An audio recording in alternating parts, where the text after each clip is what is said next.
Today's word of the day, acidosis, meaning abnormally high acidity, excess hydrogen ion concentration of the blood and other body tissues.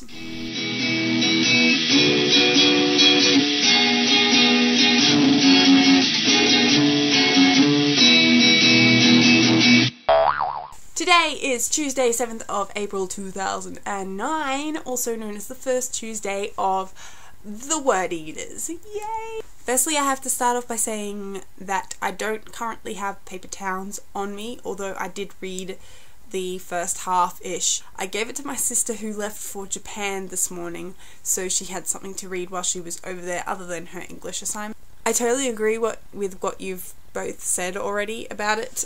When I read it in the voice of John Green, just because I had heard him read the intro so much and it was kind of like embedded in my head. But even regardless of that, I would think I would still read it in his voice just because I watched Vlogbrothers before I read any of his books. So even in Looking for Alaska, I kind of got that. But Paper Towns I've had it the most because there's so many of the in-jokes that the nerd fighters get in Paper Towns because he was referencing them as he was writing it in his videos.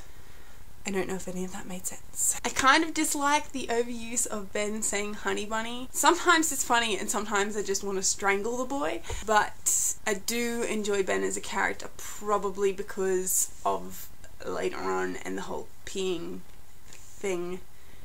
Just because I know I am exactly the same. I am always the person of the group who has to go to the toilet at the most inconvenient time. That, and he's just generally hilarious. I do kind of feel for him though with the whole Bloody Ben thing. I was fortunate enough to go through my entire schooling without getting a horrible nickname, with the exception of one boy calling me when I was 5 Claire Pear when everybody else would call me Claire Bear. It wasn't even insulting. But on that topic, do you guys have any nicknames that have managed to worm their way into your life in a negative way? Mainly, I think we were going to focus on the string section of the book. I think this is a brilliant way to start the book, the way that the kids find a dead body. It seems a bit grotesque, but it's a really interesting start, particularly with the whole string metaphor that Margot comes up with. I heart metaphors, and I heart this, particularly because I have this weird thing about puppets. Which brings me to a sneak peek of our intro, which I still haven't finished doing, because I still haven't finished the puppets. But here's a little sneak peek. Ooh, look at that. Because I don't have my book, I can't specifically point out bits that I want to. I am going to get the paperback version of it next week, hopefully. On to Twilighty goodness. I am very happy with the casting of Dakota Fanning as Jane.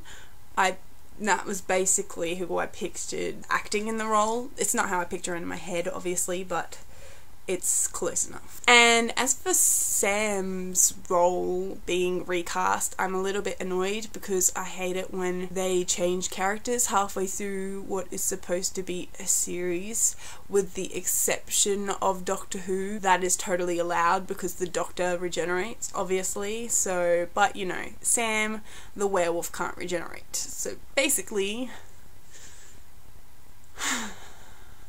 I can't find peeps anywhere yet, so I'm gonna keep looking, but these are the closest thing I can find, which are like little marshmallow things. This one's a little rabbit and this one's a little chicken.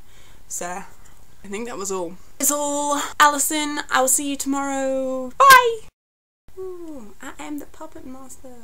Behind sounds like beehive.